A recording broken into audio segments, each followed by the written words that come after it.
വാരണാസി ചരിത്രത്തിനുമപ്പുറം കാലത്തിൻ്റെ തുടക്കം മുതൽ നിലകൊണ്ടെന്ന് കരുതുന്ന പുണ്യഭൂമി.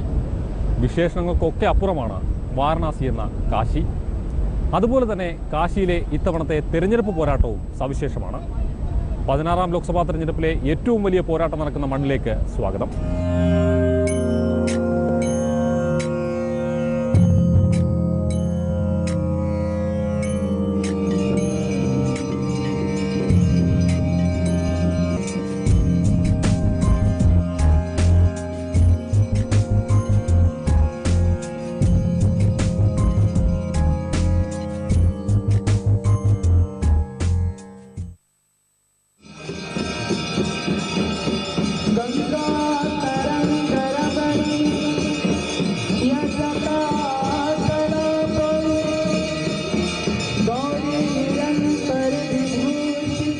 കാലത്തിൻ്റെ ഒരു വലിയ കൊളാഷ് പോലെ ബനാറസ്. ചരിത്രാതീത സംസ്കാരത്തിൻ്റെയും ആചാരങ്ങളുടെയും ശേഷിപ്പുകളല്ല, തനത് രൂപം തന്നെയാണ് ഇന്നും ഈ പൗരാണിക നഗരത്തിൻ്റെ ഓരോ പാതയിലും പടവിലും നിറയുന്നത്. പഴയ നഗരത്തിൻ്റെ ഇടുങ്ങിയ ഗലികളിലേക്കും വിശാലമായ ഘാട്ടുകളിലേക്കും പുരാതന ക്ഷേത്രങ്ങളിലേക്കും കടന്നാൽ 3000-ലധികം വർഷം പഴക്കമുള്ള അനുഷ്ഠാനങ്ങൾ അതേപടി തുടരുന്നത് കാണാം. പവിത്രമായ ഗംഗയിൽ പാപങ്ങളുടെ ചുമടിറക്കാൻ മുങ്ങി നിവരുന്ന കാഴ്ചയ്ക്കും സഹസ്രാബ്ദങ്ങളുടെ പഴക്കം.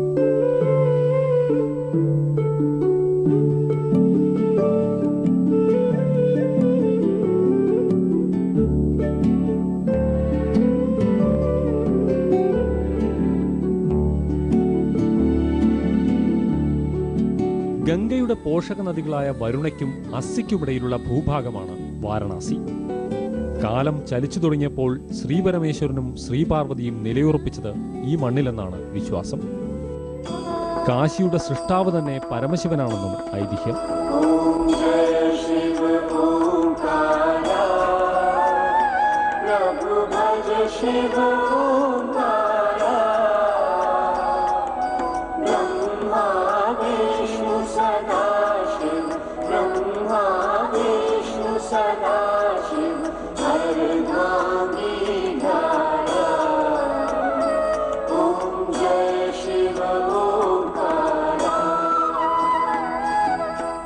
ഘാട്ടുകളുടെ പടവുകൾ കയറി ഗലികൾ കടന്ന് പുറത്തെ പുതിയ ലോകത്തെത്തുമ്പോൾ കാശി ഇന്നത്തെ വാരണാസിയാകുന്നു. അധിനിവേശത്തിന്റെ ശേഷിപ്പുകൾ പോലെ പലയിടത്തും മുഗൾ വാസ്തുവിദ്യയുടെ പ്രതിഫലനങ്ങൾ.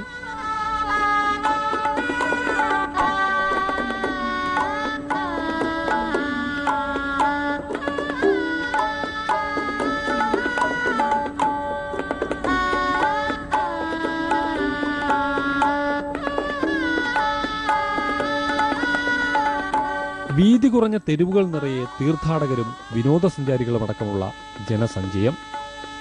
അവർക്കിടയിലൂടെ ഞെങ്ങി ഞെരുങ്ങി നീങ്ങുന്ന റിക്ഷകളും ഉന്തുവണ്ടികളും വാഹനങ്ങളും പശുക്കളും തെരുവുനായ്ക്കളും.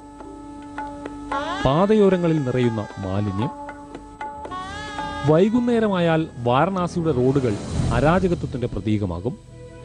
ഭ്രാന്തമായ ഈ തിരക്കിലേക്കാണ് തിരഞ്ഞെടുപ്പിന്റെ വരവ്. അതും കാശി ഇന്നോളം കണ്ടിട്ടില്ലാത്ത ഒരു തിരഞ്ഞെടുപ്പ്.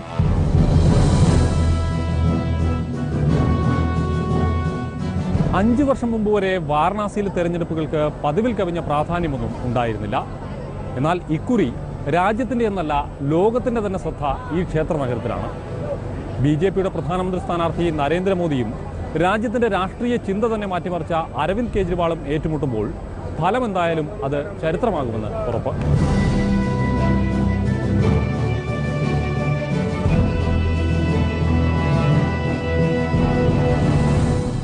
വാരണാസിയിൽ കഴിഞ്ഞ 6 ലോക്സഭാ തെരഞ്ഞെടുപ്പുകളിൽ 5ലും വിജയിക്കാനായതിൻ്റെ ആത്മവിശ്വാസം കൊണ്ടല്ല, മറിച്ച് സ്വന്തം പ്രത്യയശാസ്ത്രത്തിൻ്റെ ഏറ്റവും വലിയ പ്രതീകമായതുകൊണ്ടാണ് BJP നരേന്ദ്രമോദിക്ക് മത്സരിക്കാൻ വാരാണസിയെ തിരഞ്ഞെടുത്തത്. പ്രചാരണത്തിലുടനീളം മോദിയും പാർട്ടിയും അത് തെളിയിക്കുകയും ചെയ്തു.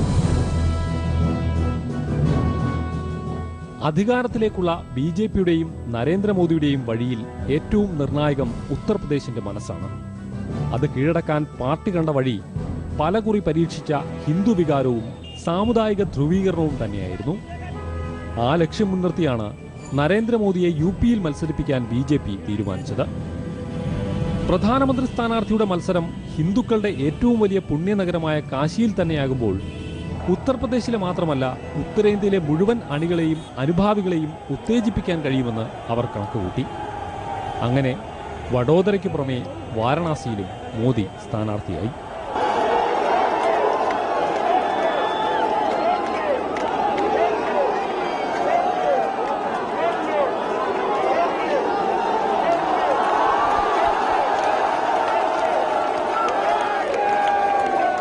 വാരണാസിയിൽ മോദി അവതരിച്ചത് അദ്ദേഹത്തിന്റെ പ്രചാരണ വഴിയിലെ ഏറ്റവും വലിയ പ്രകടനത്തോടെയാണ്. നാമനിർദ്ദേശ പത്രിക സമർപ്പണത്തിന് മുമ്പ് 10,000-ങ്ങളെ അണിനിരത്തി മോദി നടത്തിയ റോഡ് ഷോ തിരഞ്ഞെടുപ്പ് ചരിത്രത്തിലെ പുതിയ പ്രവണതകളുടെ ഉദാഹരണമായി. പിന്നെ അങ്ങോട്ട് വാരണാസിയുടെ മുക്കും മൂലയും ഇളക്കിമറിച്ചുള്ള പ്രചാരണത്തിനാണ് ബി.ജെ.പി. പുറപ്പെട്ടത്.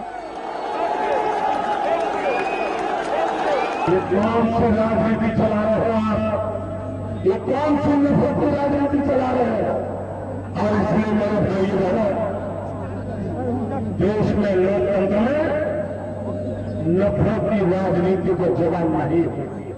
ഈ ഭാരതം ഒട്ടുക്കെ വരുന്ന ഈ ഒരു മഹാ ഇലക്ഷനായ ഇത്, അതായത് ഒരു കോൺഗ്രസ് മുക്ത് ഭാരത് ആസന്നമായ നിലയ്ക്ക് ഇവിടെ എല്ലാ വിധത്തിലുള്ള എല്ലാ ഭാഗത്തു നിന്നുമുള്ള കാശിയിൽ ജീവിക്കുന്ന എല്ലാവരും അവരുടെ പ്രധാനമന്ത്രി കാൻഡിഡേറ്റിനെ തിരഞ്ഞെടുക്കാൻ വേണ്ടി വളരെ ഉത്സാഹഭരിതരായിട്ടിരിക്കുകയാണ്. നരേന്ദ്രമോദിജി കുറഞ്ഞ പക്ഷം 5 മുതൽ 6 ലക്ഷം വരെ ഭൂരിപക്ഷത്തിൽ എതിർ സ്ഥാനാർത്ഥികളെ തോൽപ്പിക്കുമെന്ന് ഏകദേശം സുനിശ്ചിതമായി പറയുകയാണ്.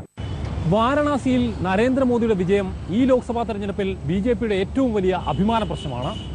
വെറും വിജയം കൊണ്ടായില്ല, പ്രധാനമന്ത്രി സ്ഥാനാർത്ഥിക്ക് ചേരുന്ന ഭൂരിപക്ഷം കൂടി വേണമെന്ന് നിർബന്ധമുള്ളതുകൊണ്ടാണ് പാർട്ടിയിലെ മോദി വിരുദ്ധരടക്കമുള്ള നേതൃനിരയെ ഒന്നടങ്കം കാശിയിൽ വോട്ട് തേടാൻ രംഗത്തിറക്കിയത്.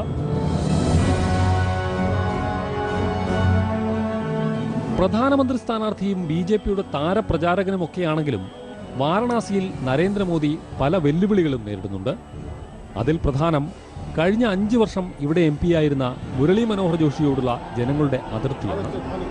മണ്ഡലത്തിന്റെ വികസനത്തിന് ഒന്നും ചെയ്തില്ലെന്ന പരാതി മാത്രമല്ല, ജനങ്ങളുമായി ഇടപെടാൻ പോലും ജോഷി തയ്യാറായില്ലെന്ന ഗുരുതര ആരോപണം കൂടിയുണ്ട്.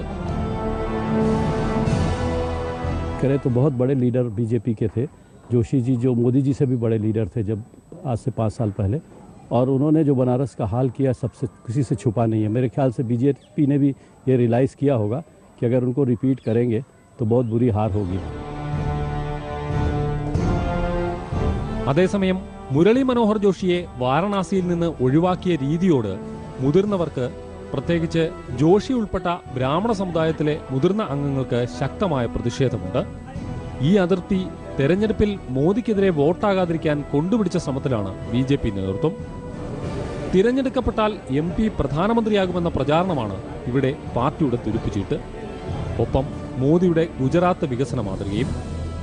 ഹൈന്ദവ സംസ്കാരത്തിന്റെയും പൈതൃകത്തിന്റെയും ഉറവിടമാണെങ്കിലും തീവ്ര ഹൈന്ദവതയിലല്ല, മറിച്ച് എല്ലാവരെയും ഉൾക്കൊള്ളുന്ന വിശാല സമീപനത്തിലാണ് പൊതുവിൽ വാരണാസിയിലെ ജനങ്ങൾക്ക് താൽപര്യം. മോദി തരംഗമുണ്ടാക്കാനുള്ള പ്രചാരണത്തിൽ പലപ്പോഴും ബി.ജെ.പി. നേതാക്കൾ നേരിട്ട ഒരു പ്രതിസന്ധി ഇതായിരുന്നു.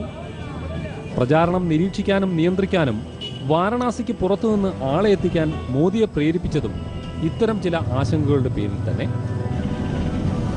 കഴിഞ്ഞ 6 മാസമായി RSSും വാരണാസിയിൽ നിശബ്ദമായി താഴെത്തട്ടിൽ തെരഞ്ഞെടുപ്പ് പ്രവർത്തനം നടത്തുന്നുണ്ട്. ഇതെല്ലാം ഓരോ ദിവസം കഴിയുന്തോറും നില മെച്ചപ്പെടുത്താൻ സഹായിക്കുമെന്നാണ് ബി.ജെ.പിയുടെ പ്രതീക്ഷ. अरविंद केजरीवाल का यहाँ कोई प्रभाव नहीं है, उनकी जमानत जब्त होने वाली है. अरविंद केजरीवाल 49 दिन सरकार चलाने के बाद भागे हुए यहाँ प्रत्याशी हैं. पहले वो दिल्ली में उनका कोई परीक्षण नहीं हुआ था, अब वो टेस्टेड हो चुके हैं कि ये भागने वाले हैं.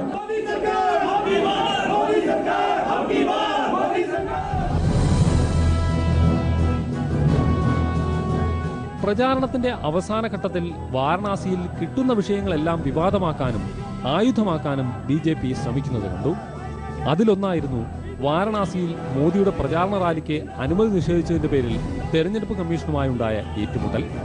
അതിനെ ന്യായീകരിച്ച് തെരഞ്ഞെടുപ്പ് കമ്മീഷന്റെ നിഷ്പക്ഷതയെ ചോദ്യം ചെയ്ത് മോദി തന്നെ രംഗത്തെത്തി.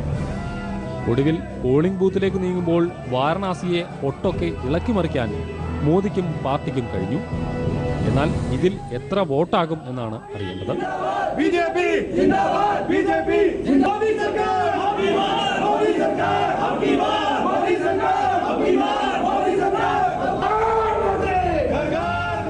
വാരണാസിയിൽ നരേന്ദ്രമോദി അടക്കം 42 സ്ഥാനാർത്ഥികളുണ്ട്. എന്നാൽ ഒറ്റയാളുടെ ഇടപെടൽ കൊണ്ട് പോരാട്ടം 2 പേരിലേക്ക് ചുരുങ്ങി. ഡൽഹിയിൽ വിപ്ലവം തീർത്ത അരവിന്ദ് കെജ്രിവാൾ നരേന്ദ്രമോദിക്കെതിരെ സ്ഥാനാർത്ഥിത്വം പ്രഖ്യാപിച്ചതോടെയാണ് വാരണാസി യഥാർത്ഥത്തിൽ പോരാട്ടഭൂമിയായത്.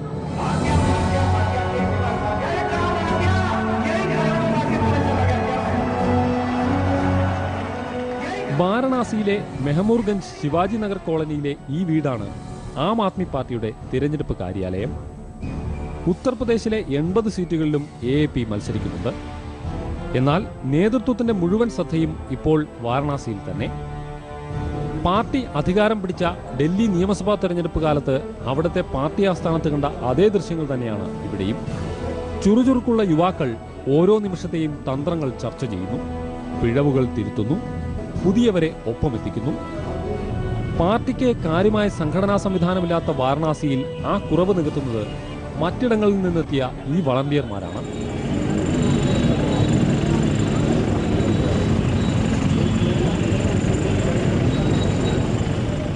AK-49 49 ദിവസം ഡൽഹി മുഖ്യമന്ത്രിയായിരുന്ന അരവിന്ദ് കെജ്രിവാളിന് BJPയുടെ പ്രധാനമന്ത്രി സ്ഥാനാർത്ഥി നരേന്ദ്രമോദി നൽകിയ പേരാണിത്. മോദി ഇങ്ങനെയൊരു പരാമർശം നടത്തുന്നതിന് തൊട്ടുമുമ്പ് അദ്ദേഹത്തിന്റെ പാർട്ടി നേതാക്കൾ കേജ്രിവാളിനെ പാകിസ്ഥാൻ ചാരനെന്നും വിളിച്ചിരുന്നു. വാരണാസിയിൽ കേജ്രിവാളിന്റെ സാന്നിധ്യം BJP ക്യാമ്പിലുണ്ടാക്കിയ ചലനമെന്തെന്ന് തിരിച്ചറിയാൻ ഈ സംഭവങ്ങൾ ധാരാളം. ഹരഹര മോദി വിളികൾ മുഴങ്ങുന്ന വാരണാസിയുടെ തെരുവുകളിലും ഗ്രാമങ്ങളിലുമെല്ലാം ഇപ്പോൾ ആം ആദ്മിയുടെ വെള്ളത്തൊപ്പി അണിഞ്ഞവർ ഒട്ടേറെ. താഴെത്തട്ടിൽ നിശബ്ദമായി അവർ ചുവടുറപ്പിക്കുകയാണ്. आम आदमी पार्टी जिंदाबाद जिंदाबाद। बहत्तर का दिन होगा, दिन होगा, इस बार चलेगी, हर बार चलेगी, दमदार चलेगी। हम करीबन 6,600 के आसपास दिल्ली से लोग आए हुए हैं और डिफरेंट इलाके में घूम रहे हैं। 5 विधानसभा में अलग अलग तरीके से घूम रहे हैं, अपना प्रचार कर रहे हैं। सुबह निकल जाते हैं, 6 से 12 बजे तक करते हैं, फिर 12 से 4-5 बजे तक आराम करते हैं, फिर 5 बजे से 8-9-10 बजे तक करते हैं. 5 നിയമസഭാ മണ്ഡലങ്ങളാണ് വാരണാസിയിലുള്ളത്. വാരണാസി നോർത്ത്, സൗത്ത്, കന്റോൺമെന്റ് എന്നീ നഗരമേഖലകളും റോഹനിയ, സേവാപുരി എന്നീ ഗ്രാമീണ മണ്ഡലങ്ങളും. BJP നഗരപ്രദേശങ്ങളിൽ ശക്തമായ പ്രചാരണം നടത്തുമ്പോൾ ഗ്രാമങ്ങളിലും നഗരപ്രാന്തങ്ങളിലുമാണ് ആം ആദ്മി പാർട്ടിയുടെ ശ്രദ്ധ. സ്വാധീനം വർദ്ധിപ്പിക്കാനുള്ള AAPയുടെ ശ്രമങ്ങൾ BJP പ്രവർത്തകരെ അസ്വസ്ഥരാക്കുന്നുണ്ട്. ഇത് പലപ്പോഴും സംഘർഷങ്ങൾക്കും വഴിവെച്ചു.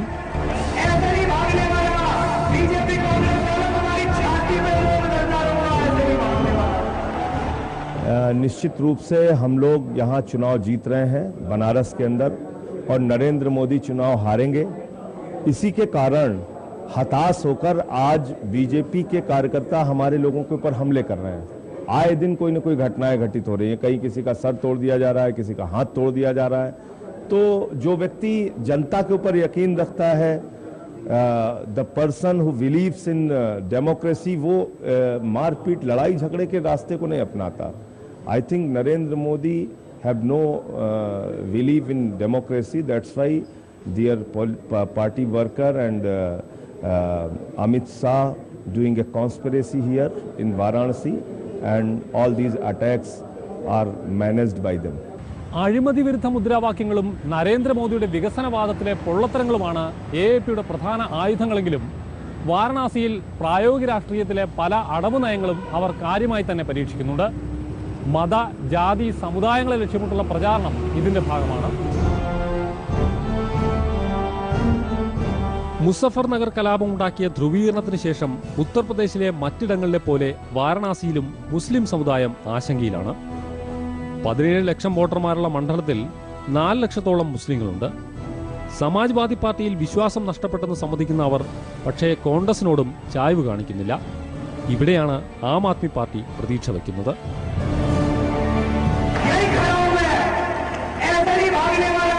बीजेपी कांग्रेस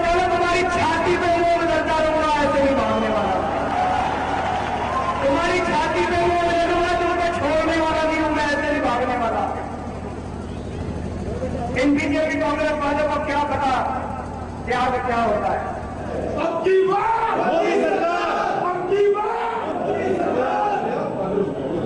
സാമ്പത്തിക പിന്തുണയിലും കേഡർ ശക്തിയിലും BJPക്കൊപ്പമെത്താൻ ആം ആദ്മി പാർട്ടിക്ക് കഴിയില്ല. കേജ്രിവാൾ മോദിയെ അനായാസം തോൽപ്പിക്കുമെന്ന് ആരും കരുതുന്നുമില്ല. എന്നാൽ നരേന്ദ്രമോദിക്കെതിരെ അരവിന്ദ് കെജ്രിവാൾ നടത്തുന്ന പോരാട്ടത്തിന്റെ പ്രാധാന്യം മതേതരത്വത്തിന്റെയോ അഴിമതി വിരുദ്ധ സമരത്തിന്റെയോ ചട്ടക്കൂടുകളിൽ മാത്രം ഒതുങ്ങില്ല.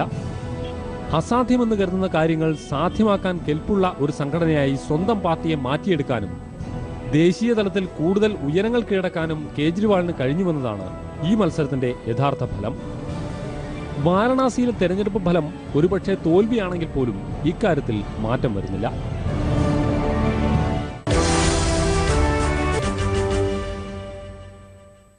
മോദി കേജ്രിവാൾ പോരാട്ടത്തിൽ പ്രസക്തി നഷ്ടപ്പെട്ടെങ്കിലും മത്സരത്തിന് കൊഴുപ്പേകാൻ മറ്റു പാർട്ടികളും വാരണാസിയിൽ സജീവമാണ്. കഴിഞ്ഞ തവണ രണ്ടാമതെത്തിയ BSP, ദേശീയ നേതാക്കളെ മത്സരിപ്പിക്കാൻ മടിച്ച കോൺഗ്രസ്, സൗഹൃദ മത്സരമെന്ന് പഴികേട്ട സമാജ്വാദി പാർട്ടി തുടങ്ങിയവയൊക്കെ ഇക്കൂട്ടത്തിലുണ്ട്. വാരണാസിയിൽ നരേന്ദ്രമോദി സ്ഥാനാർത്ഥിത്വം പ്രഖ്യാപിക്കുന്നതുവരെ സ്വന്തം സ്ഥാനാർത്ഥിയെ തീരുമാനിക്കാതെ കോൺഗ്രസ് കാത്തിരുന്നപ്പോൾ വമ്പന്മാർ ആരെങ്കിലും മോദിക്കെതിരെ രംഗത്ത് വരുമെന്നായിരുന്നു കരുതിയത്. ദിഗ്വിജയ് സിംഗ് മുതൽ പ്രിയങ്ക ഗാന്ധി വരെയുള്ള പേരുകൾ പ്രചരിക്കുകയും ചെയ്തു. എന്നാൽ ഒടുവിൽ നറുക്കു വീണത് BJPയിൽ നിന്ന് കോൺഗ്രസിലെത്തിയ MLA അജയ് റായിക്ക്. 3 തവണ BJP ടിക്കറ്റിൽ നിയമസഭയിലെത്തുകയും ലോക്സഭാ സീറ്റ് കിട്ടാത്തതിന്റെ പേരിൽ പാർട്ടി വിടുകയും ചെയ്ത റായ് വാരണാസിയിൽ ഏറെ സ്വാധീനമുള്ള നേതാവാണ്.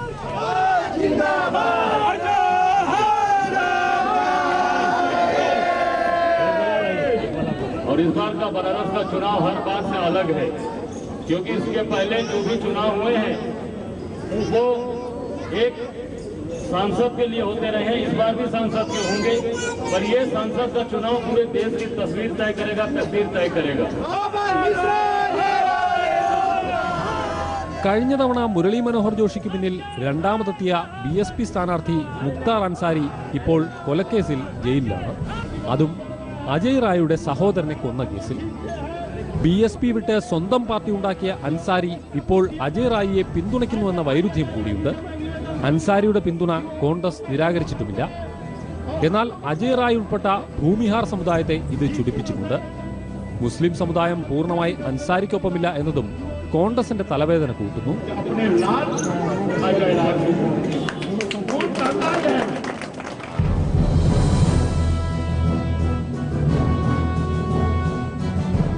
അതേസമയം കഴിഞ്ഞ തവണ 2 ലക്ഷത്തിനടുത്ത് വോട്ട് നേടി രണ്ടാമതെത്തിയ BSP ഇക്കുറി വലിയ പ്രതീക്ഷ വെച്ച് പുലർത്തുന്നില്ല. യുവനേതാവ് വിജയ് പ്രകാശ് ജയ്സ്വാളാണ് സ്ഥാനാർത്ഥി. ദളിത് വോട്ടുകൾ പൂർണ്ണമായും മോദിയോട് വിയോജിപ്പുള്ള മുന്നോക്ക വിഭാഗങ്ങളുടെ പിന്തുണയും തനിക്ക് ലഭിക്കുമെന്ന് ജയ്സ്വാൾ അവകാശപ്പെടുന്നു. मेरे प्रचार बहुजन समाज पार्टी का जो प्रचार तरीका जमीन से होता है, जमीनी कार्यकर्ता मेरे पास हैं. अन्य पार्टियां चुनाव सिर्फ लड़ने आती हैं समय पे, और बहुजन समाज पार्टी 5 साल चुनाव लड़ती है जमीन पे.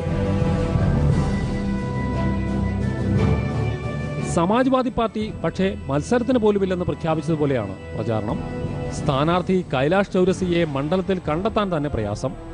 ചില ഹോർഡിങ്ങുകൾ മാത്രമാണ് സമാജ്വാദി പാർട്ടി മത്സരിക്കുന്നു എന്നതിന് തെളിവ്. BJPയുമായി സമാജ്വാദി പാർട്ടി ഇവിടെ ഒത്തുകളിക്കുകയാണെന്ന് BSP ആരോപിക്കുന്നതും ഇതുകൊണ്ട് തന്നെ. 1967 മണ്ഡലം പിടിക്കുകയും 3 തവണ രണ്ടാമതെത്തുകയും ചെയ്ത CPMനും വാരണാസിയിൽ ഇത്തവണ സ്ഥാനാർത്ഥിയുണ്ട്. ഇടതുപക്ഷത്തിന് ഇവിടെ 60,000-ഓളം വോട്ടുണ്ട്. എന്നാൽ CPIയും CPI-MLും ആം ആദ്മി പാർട്ടിയെ പിന്തുണയ്ക്കുന്നതിനാൽ CPMന് കൂടുതലൊന്നും ചെയ്യാനില്ല. ബനാറസിന്റെ പേര് ലോകത്തിന് മുന്നിൽ തിളക്കത്തോടെ എഴുതി വെച്ചത് ഇവിടുത്തെ പട്ടു വ്യവസായമാണ്. കൈത്തറികൾ യന്ത്രത്തറികൾക്ക് വഴിമാറിയപ്പോഴും ആ തിളക്കത്തിന് വലിയ കുറവുണ്ടായില്ല. എന്നാൽ ഇന്ന് കടുത്ത വൈദ്യുത പ്രതിസന്ധിയും വില കുറഞ്ഞ ഡ്യൂപ്ലിക്കേറ്റുകളുടെ കടന്നുകയറ്റവും ഈ മേഖലയുടെ നിലനിൽപ്പ് തന്നെ അപകടത്തിലാക്കിയിരിക്കുന്നു. മോദിയുടെ ഗുജറാത്തിനും ഇതിലൊരു പങ്കുണ്ട് എന്നതാണ് കൗതുകകരമായ കാര്യം.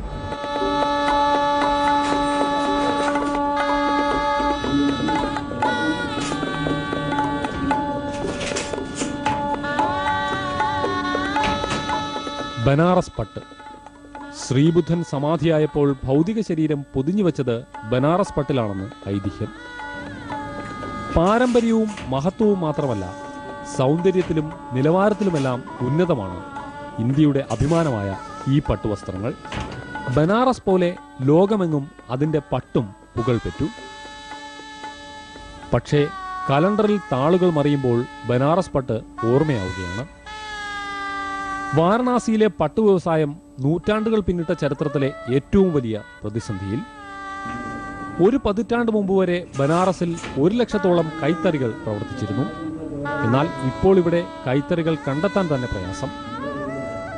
വൈദ്യുതി ഉപയോഗിച്ച് പ്രവർത്തിക്കുന്ന യന്ത്രത്തറികൾ കൈത്തറികൾക്ക് വഴിമാറി.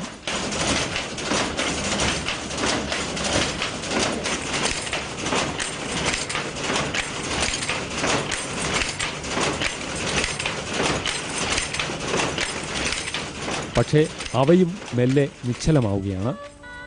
കടുത്ത വൈദ്യുതി ക്ഷാമം തന്നെ കാരണം.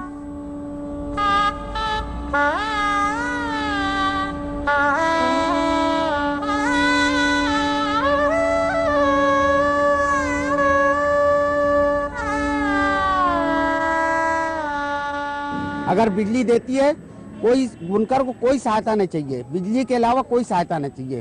वो अपना रोजी रोटी खुद करके मेहनत करके खाना चाहता है। बशर्ते कि गवर्नमेंट की सुविधा दो ही चीज दे सकती है, पानी दे सकती है, बिजली दे सकती है, सड़क दे सकती है। तो ये तो कम से कम गवर्नमेंट दे दे। കേന്ദ്ര സംസ്ഥാന സർക്കാരുകൾ നെയ്ത്ത് പ്രോത്സാഹിപ്പിക്കാൻ പല പദ്ധതികളും നടപ്പാക്കുന്നുണ്ട്. എന്നാൽ ചില സൊസൈറ്റികളും സംഘടനകളും ഇതിന്റെ ആനുകൂല്യങ്ങൾ മുഴുവൻ കൈവശപ്പെടുത്തുന്നതിനാൽ നെയ്ത്തുകാർ എന്നും ദുരിതത്തിൽ തന്നെ.